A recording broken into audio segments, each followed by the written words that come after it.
안녕하세요. 저는 올해 30대 중반이 된 남자입니다. 주변 사람들에게는 말하기가 너무 창피하고 민망스러워서 익명의 힘을 빌려 많은 분들께 제 얘기를 들려드리고 싶습니다. 농담 삼아 듣지 마시고 가능하다면 부디 힘이 되는 좋은 말씀 한마디씩 해주시면 감사하겠습니다. 우선 제 와이프에 대해서 얘기를 해드리겠습니다. 연애 시절부터 느꼈지만 정말 여자가 맞나 싶을 정도로 남자를 많이 밝히는 그런 스타일이었습니다. 하지만 그때는 콩깍지도 씌었을 뿐더러 결혼하고 애 낳으면 생각도 성격도 많이 달라질 거라 생각했었죠. 아무튼 와이프는 연애 시절부터 남자가 지나가면 눈이 돌아간다던지 휴대폰 안에는 연예인들의 건강미 넘치는 그런 사진들도 가득하더군요. 심지어 차마 남자들조차 보지 않을 법한 그런 영상들도 있는 걸 보고 깜짝 놀랐죠. 하지만 뭐 다 큰 어른이고 충분히 그런 걸 볼 수 있다고 생각했습니다. 하지만 문제는 연애 시절부터 발임기가 다분했었던 것 같습니다. 전 남자친구랑 연락하다가 걸린 것도 몇 번 됐었고 친구들끼리 술 마시고 헌팅해서 알게 된 남자랑 연락을 주고받다 걸린 적도 있습니다. 하지만 관계까지 가진 건 아닌 걸로 알고 있어서 참고 만났던 거죠. 지금 생각해보면 그때 당시에도 술 마시고 연락 두절이 된 게 몇 번 있는데 정황상 사고를 치지 않은 것 같아서 넘겼는데 그 진실도 이제는 알 수가 없을 것 같네요. 사실 대부분의 남성분들은 잘 아실 겁니다. 제 와이프는 모든 남자들이 뒤돌아볼 만큼 인기가 많았습니다. 하지만 결혼한 지도 3년이라는 시간이 지나다 보니 연애 때만큼 그렇게 확 땡기지 않더군요. 그래도 와이프가 너무 밝히는 스타일이다 보니 일주일에 3번 이상 의무적으로 와이프와 좋은 시간을 보냈었습니다. 저희 부부에게는 아내의 욕구가 강하다는 거 말고 정말 서로 아무 문제 없는 그냥 평범한 대한민국의 30대 초반이 앞날을 생각하며 열심히 살아가는 부부였습니다. 그렇게 저희는 평범하게 잘 지내다 제가 장기 출장을 가게 되었습니다. 한 반년 정도를 지방으로 가게 됐던 거죠. 가기 전부터 와이프는 난리가 났습니다. 자신도 회사를 그만두고 따라갈까 라고 물어보며 6개월 동안 혼자서 지내면 외로워서 미쳐버릴지도 모른다더군요. 참으로 답답한 소리를 하는 아내가 황당했죠. 일을 그만두면 직장이 바로 구해지지도 않을 뿐더러 저희가 신혼부부도 아니고 6개월을 못 기다려서 일까지 그만두고 따라온다니 저는 많이 당황스러웠죠. 그래서 굳이 혼자 있어서 외로운 거면 친정에라도 가 있으라고 했습니다. 길다면 길고 짧다면 짧은 시간이지만 와이프는 계속해서 직장까지 그만두고 따라가겠다고 아주 성화를 부렸습니다. 그때까지만 해도 6개월 동안 자주 보면 되겠지, 무슨 문제라도 생기겠어 라는 마음으로 저는 너무 안일하게 생각했었습니다. 아니 어찌 보면 제 와이프의 실상을 알게 되어서 다행이라면 다행이겠네요. 처음에는 와이프가 참으로 지극정성이었습니다. 제가 출장을 간 곳이 차로 왕복 6시간이 넘게 걸리는 곳인데 한 달 동안은 거의 매주 제 숙소로 찾아오더군요. 남자 혼자 살면 밥 굶는다고 밥이며 반찬이며 아주 바리바리 두 손 가득 싸들어서요. 그때까지만 해도 저는 와이프를 너무 잘 얻었구나 싶었습니다. 신혼도 아니고 결혼한 지도 벌써 3년이 훌쩍 넘었는데 남편이 출장 갔다고 이렇게 챙겨주는 여자가 이 세상에 어디 또 있겠습니까? 그때까지만 해도 정말 저희에게는 아무런 문제가 없었죠. 그런데 대략 한 달쯤 지났을 무렵입니다. 그렇게 지극정성이던 와이프가 전화도 잘 받지 않고 코빼기도 안 비추더군요. 사실 섭섭하기도 했지만 와이프가 집에서 노는 사람도 아니고 본인도 직장을 다니는 사람이니까 피곤해서 그런가 보다 생각했죠. 반년 일하는 시간은 금방 지나갔고 저는 지방 출장을 모두 마치고 다시 서울로 복귀를 했습니다. 와이프는 집에 온 저를 보자마자 고생했다며 보고 싶은 거 참느라 죽는 줄 알았다면서 달려오더군요. 그러면서 얼른 빨리 씻고 오라며 콧소리를 내면서 애교를 부렸습니다. 그런 모습에 역시 우리 와이프 달라진 게 없네 싶었고 그날 저희는 반갑게 좋은 시간을 보내게 되었습니다. 그리고 나서 대략 일주일 정도쯤 지났을 무렵이었습니다. 소변을 보는데 좀 따끔따끔 하더니 생전 겪어보지 못한 가려움이 몰려오더군요. 저는 처음에 뭘 잘못 먹어서 이런가 보다 생각을 했고 밖에서 다른 짓을 한 적이 없으니까 병이 생긴 거라고는 생각조차 못했습니다. 병원에 찾아가기도 민망했었고 그렇게 며칠 동안을 미루고 또 미루었죠. 하지만 시간이 지나갔음에도 점점 나아질 기미가 보이지 않았고 오히려 이상한 분비물도 묻기 시작했고 소변을 볼 때 통증은 더 심해지더라고요. 그래서 저는 결국 도저히 참기가 힘들어서 창피함을 무릅쓰고 병원으로 찾아갔죠. 병원에 갔더니 검사를 해보자 합니다. 의사 선생님은 분비물이 묻고 소변 볼 때 통증이 있고 가렵냐고 묻더라고요. 이게 딱 봤을 때는 임질이라는 병과 증상이 되게 비슷하다고 했고 최근에 관계를 가진 적이 있는지 물었습니다. 그래서 저는 관계는 와이프 말고는 따로 없다고 대답을 했죠. 의사는 저에게 정확한 원인을 알기 위해서 정밀 검사를 받아보라고 권하더군요. 그때까지만 해도 이 의사놈이 환자 가지고 장사하는구나 싶었습니다. 근데 그때 당시에는 빨리 치료를 받고 싶을 뿐 다른 생각은 할 겨를도 없었습니다. 그렇게 저는 검사를 받았고 결과를 보고 난 뒤 정말 제 눈을 의심했습니다. 임실에 헤르페스에 곤지름까지 생겼더라고요. 곤지름은 아직 잠복기라서 딱히 증상이 나타나지는 않았는데 검사를 해보니 균이 나온다고 하더라고요. 저는 거기서도 순진하게 의사에게 물었죠. 제가 최근에 사우나에 다녀온 적이 있는데 사우나에서 옮은 거냐고 했습니다. 저는 정말 와이프 말고 관계를 가진 적이 없는데 라며 이것저것 물어보았죠. 의사는 단호하게 대답을 해주더라고요. 뭐 헤르페스 정도 한 가지라면 사우나나 대중시설에서 옮았을 수도 있지만 이렇게 몇 가지씩 다량으로 증상이 발현되는 건 관계를 가진 것 말고는 다른 원인으로 생겼다고 보기엔 어려울 것 같다고 하더군요. 그때부터 뒤통수를 맞은 듯이 갑자기 온갖 생각이 들었습니다. 그러면 제가 와이프에게 옮았다는 거냐고 물어봤죠. 의사는 아내분과 잘 이야기를 해보라고 했고 아내분도 같이 치료를 받으셔야 할 거라고 했습니다. 그 얘기를 듣고 병원을 나서는데 갑자기 뒷골이 땡기면서 피가 쏠리는 느낌이 들었죠. 일단 저는 증거라도 있어야겠다는 생각으로 아내의 차로 가서 블랙박스를 켜봤습니다. 정말 하나하나 영상을 다 켜보면서 확인을 해보는데 기겁을 했습니다. 왜냐하면 영상 속에서 들리는 남자의 목소리가 한 명이 아니더라고요. 누가 듣더라도 그 남자들마다 평범한 대화를 하는 게 아니고 사랑을 나누는 소리가 들리는데 눈앞이 깜깜해졌습니다. 그동안 그렇게 믿었고 서로를 의지했던 와이프가 제가 모르는 사이에 다른 남자들과 이렇게 해프게 하고 다녔다는 게 믿기지가 않았습니다. 영상 날짜를 보니 아내가 제게 연락이 뜸해졌던 시기와도 맞물리더군요. 제가 출장을 간 지 한 달 뒤 정도에 어떤 남자와 대화를 하는데 대화 내용만 보면 술을 마셨는지 대리기사의 목소리도 들렸습니다. 그런데 다른 사람이 있는데 아랑곳하지 않고 역겨운 말을 하더군요. 남편이 출장을 가서 없으니까 잠시 쉬다가도 괜찮다고 하는데 너무 충격적이었습니다. 평소에 다른 사람의 시선도 신경 쓰는 다소곳한 모습이 있던 사람이었고 관계를 가질 때조차도 많이 밝히기는 해도 선을 넘지 않았는데 너무 다른 사람 같았습니다. 저는 그 길로 블랙박스 메모리칩을 빼들고서 집으로 달려갔습니다. 집에 도착한 저는 곧장 와이프를 불렀죠. 너 지금 내가 어디 갔다 온 줄 아냐고 했고 비누기과 갔다 왔는데 너 도대체 나 없을 때 먼지거리를 하고 다녔냐고 소리를 질렀습니다. 제가 막 소리를 지르면서 화를 내니까 와이프는 덜덜 떨며 무슨 소리냐고 자신이 무슨 짓을 했다고 이러냐고 변명을 하더군요. 그래서 다시 물었습니다. 아무 일도 없는데 갑자기 내 몸에 임질에 헤르페스에 거기다 곤지름까지 생기냐고 했고 나는 너 말고 다른 여자와 보낸 적이 없는데 그럼 이 병은 갑자기 하늘에서 뚝 떨어진 거냐고 했습니다. 내가 1년을 자리를 비운 것도 아니고 고작 6개월 비웠을 뿐인데 그새를 못 참고 딴 놈이랑 붙어 먹었냐고 말했고 거짓말 할 생각은 하지 말라며 블랙박스 메모리칩을 내려놨습니다. 지금부터 거짓말 할 생각하지 말고 솔직히 말하라고 더 크게 소리를 질렀습니다. 제가 너무 흥분을 했고 증거자료까지 내밀면서 몰아붙이다 보니까 그제서야 와이프는 사실대로 실토하더군요. 아주 여기저기 다 정차하는 버스가 따로 없더군요. 처음에 너무 외로워서 그랬답니다.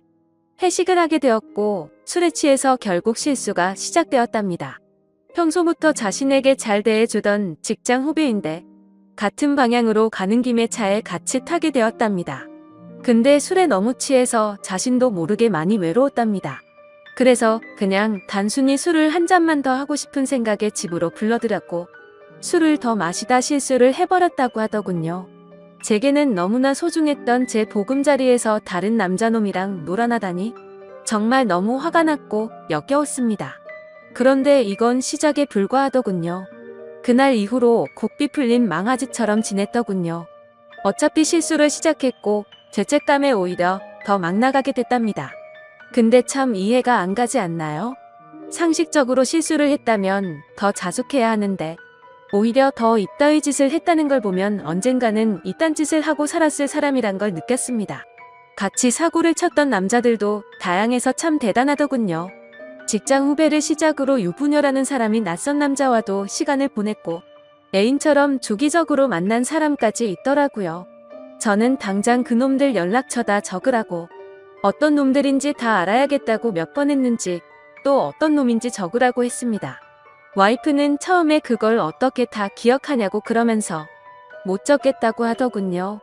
정말 울컥하더군요. 그딴 짓을 해놓고서 어떻게 다 기억 못하냐면서 따졌습니다. 그럼 정 못 적겠으면 너네 친정집으로 가자고 했습니다. 지금 당장 너희 부모님 앞에서 추궁하겠다고 난리를 치니까 마지못해서 적기 시작하더군요. 참 기가 막혔습니다. 6개월이라는 짧은 기간 동안 시간을 보낸 남자가 무려 5명입니다. 한 번만 만나서 놀았던 놈은 3명이었고 직장 후배와는 3번의 만남을 더 가졌답니다. 가장 많이 만난 놈이랑은 셀 수도 없을 것 같더군요. 근데 더 충격적인 건 가장 많이 만났다는 그 놈은 저도 알던 놈이었습니다. 왜냐하면 제가 와이프와 자주 가던 식당의 사장놈이었습니다. 심지어 이 사람은 50대 초반쯤인데 와이프와는 거의 20살 이상이 차이가 났던 거죠. 정말 자존감이 무너져 내렸고 충격적이었습니다. 그 사장놈과 가깝게 지낸 지도 오래되었고 그 집구석 부부와 저희 부부가 함께 술자리도 수차례 가졌기 때문에 배신감은 더 컸습니다. 그런데 도대체 이 사장놈이랑은 언제부터 이딴 짓거리를 했냐고 물었습니다. 관계를 시작하게 된 건 3개월 정도 됐다고 하더군요. 어느 날 와이프는 친구들이랑 그 식당에서 모임을 가지게 됐다고 했습니다.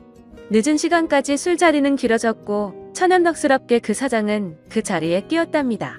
그래서 2차까지 가게 되었고 와이프는 술에 취하게 되었답니다. 평소 친분이 있던 식당 사장놈이 데려다 준다고 해서 같이 차를 탔는데 거기까지만 기억이 나고 일어나 보니 같이 잠을 자고 있었다고 하더군요. 그래서 그날 이후부터는 계속해서 만남을 가져왔다고 했습니다. 아마도 이 인간이 없었더라면 더 많고 다양한 남자를 만났겠구나 싶었고 믿고 지낸 지도 오래된 사장놈에 대한 배신감은 이루 말할 수가 없었습니다. 그 사장놈은 저와는 나이차가 많이 났지만 많이 믿고 의지했던 사이였습니다. 와이프와 만나기 전부터도 친분을 가져왔었고 오죽하면 힘든 시기에는 제가 대출까지 받아가면서 도움을 줬던 사람입니다. 근데 그런 은인에게 이따위 짓을 하는 게 인간이 맞나요? 제 와이프도 인간 같지 않은 건 마찬가지입니다. 하룻밤을 비롯해 5명의 남자들과 만남을 가지고 그것도 모자라서 남편의 지인과 바람까지 피다니. 그것도 20살이 넘게 나이도 많고 자식까지 가진 유부남과 말이죠. 충격에 충격이 이어지다 보니 도대체 어디서부터 어떻게 화를 내야 할지 감조차 오지 않더라고요. 그래서 일단 저는 당장 휴대폰 잠금을 풀라고 했고 카톡을 열어서 메시지 내용을 봤습니다. 그동안의 메시지 내용은 지웠는지 오늘 날짜로 읽지 않은 메시지가 하나 와 있더군요. 이제 민철이가 출장 갔다 왔으니까 못 보는 거냐는 둥. 앞으로 조심하면 되니까 우리 변하지 말자는 둥 역겨운 대화가 와 있더군요. 정말 너무 참담해서 말도 안 나오고 아무 생각도 들지 않더라고요. 그냥 분노에 휩싸였을 뿐 아무것도 보이지가 않았습니다. 그래서 당장 아내를 이끌고 그 사장놈이 하고 있는 식당으로 갔습니다. 식당 안에는 손님들이 있었고 그 사장놈의 아내도 함께 있더군요. 그런데 그때 당시 제 눈에 이미 보이는 건 없었습니다. 들어가자마자 욕을 지르면서 불렀고 바로 멱살을 잡았습니다. 그 사장놈의 아내는 깜짝 놀라서 달려나와서 저를 뜯어말렸고 저는 온 동네에 소문이 나길 바라는 마음으로 큰 소리로 말했습니다. 이 인간 같지도 않은 인간이 무슨 짓 했는지 아냐고요. 제가 출장 간 사이에 제 와이프랑 바람 피우고부터 먹은 지 3개월이 됐다고 말해줬습니다. 와이프는 옆에 서서 울고 있었고 그 사장놈의 아내도 충격을 먹었는지 저보다 더 화를 내면서 남편을 밀치고 멱살 잡고 난리가 났습니다. 그 사이에 손님들은 전부 다 밖으로 나가버렸고 진짜 짐승들처럼 뒤엉켜서 순식간에 개판이 되었습니다. 다음 날에는 그 직장 후배놈도 응징하기 위해서 와이프의 회사로 찾아갔습니다. 조금은 마음이 차분해져서 깽판을 치지는 않았고 다이렉트로 회사 대표와 만났습니다. 내 와이프가 여기 직장 동료랑 바람을 폈다. 딴 거 다 필요 없고 그 사람 자르라고 했습니다. 안 그러면 더 이상 어떤 꼴 낼지 모른다고 하니까 바로 알겠다면서 죄송하다고 하더군요. 당연히 와이프도 이 회사에서 그냥 내보내라고 했습니다. 그딴 인간들 여기 둬봤자 여기에 도움될 거 없을 거니까 알아서 하라고 했죠. 와이프와는 이혼을 해야겠다는 생각으로 당분간 얼굴도 마주치지 말자고 했고 집에서 내쫓아 버렸습니다. 저 또한 맨정신으로 버틸 수가 없어서 회사에는 잘 얘기해서 휴가를 냈고 며칠 동안 집에 박혀서 술만 마시고 있었습니다. 옛날 생각도 나고 어떻게 이렇게 됐는지 웃다 울다 사람이 미쳐가는 게 한순간이더군요. 그렇게 3일 정도 지났을 무렵 그 사장놈에게서 메시지가 왔습니다. 저에게 사과를 해도 모자를 파네 오히려 뻔뻔하게 욕을 하더라고요. 조용히 일 처리를 하면 되지 굳이 그렇게까지 해야 했냐면서요. 본인도 이혼 소송 진행 중이고 가게도 문을 닫게 됐다면서 징징거리는데 본인이 일을 저질러 놓고 저더러 어쩌라는 건지 역겹고 짜증이 나서 저도 같이 싸웠습니다. 저는 너 같은 인간 말종이랑 말 섞기 싫으니까 헛소리 그만하라고 말했고 그동안 내가 너한테 빌려줬던 돈을 이번 주 내로 당장 다 갚으라고 했습니다. 그러니까 돈 없다면서 배째라고 말하더군요. 나이 50이 넘어서도 이따위 짓을 하는데 어떻게 이런 인간이랑 연락을 해오며 살았을까 제 스스로에게도 화가 났습니다. 그때부터 이 인간 같지도 않은 놈이 저를 약올리기 위해서 비아냥거리기 시작하더군요. 제 와이프가 이렇게 해줬다 저렇게 해줬다부터 시작해서 또다시 저는 충격적인 얘기를 듣게 되었습니다. 참 파고 또 파도 끝이 없었네요. 너도 내 덕분에 이혼하게 된 걸 다행으로 알라면서 말하는데 지 친구 놈과 셋이서도 어울렸다고 말하더군요. 진짜 이런 인간이었나 싶고 사람의 이중성에 환멸을 느꼈습니다. 와이프와 저는 연애 시절부터 결혼까지 거의 6년이란 시간을 함께 했습니다. 제가 알던 와이프가 맞나 싶을 정도로 또다시 큰 충격을 받았습니다. 이런 게 현실적으로 있을 수 있는 일인가 싶었습니다. 저는 곧바로 와이프에게 전화를 했고 이 말이 사실이냐고 물었죠. 그러자 한참을 말없이 가만히 있더군요. 그래서 저는 왜 말을 못하냐고 하니까 한숨을 쉬더니 적당히 하라면서 적반하장으로 짜증을 내더군요. 그러면서 내가 뭘 했건 이제 너랑 나랑 상관없는데 왜 자꾸 묻냐고 했습니다.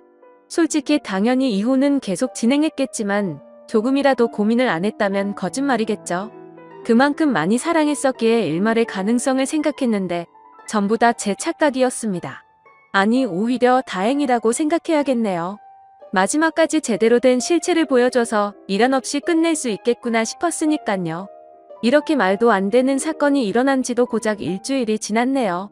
저는 지금 와이프와 이혼 절차를 밟고 있습니다. 와이프와 직장 후배 놈은 그 회사에서 잘리게 되었고요. 아직까지 해결이 안 된 문제는 그렇게 믿고 지냈던 사장놈입니다. 제게 빌려가서 갚지 않은 돈만 원금 2천만 원이 넘습니다. 이런 일은 태어나서 처음 겪다 보니 어떻게 해야 할지 머리가 어지럽네요. 일단 법적으로 어떻게 해서든 이 인간에게도 최대한의 고통을 주고 싶습니다. 어떻게 해야 이 인간도 피눈물 흘리면서 후회할 수 있게 만들 수 있을까요? 세상에 이런 일들이 일어나리라곤 절대로 생각 못했는데 제게도 이런 일이 일어나네요. 아마도 다들 드라마나 영화에서나 일어나는 일이라고 생각하실지 몰라도 생각보다 이런 불륜 사건들은 한 해에도 수도 없이 일어난다고 하더라고요. 다른 사람들은 저처럼 너무 사람들을 믿어서 상처받는 일이 없었으면 하는 바람입니다. 그리고 어떻게 해야 그 사장놈을 응징할 수 있을까요? 비열하게 비웃고 조롱하는 그 사장놈을 절실하게 응징하고 싶습니다. 제발 좀 방법이 있다면 알려주세요. 감사합니다.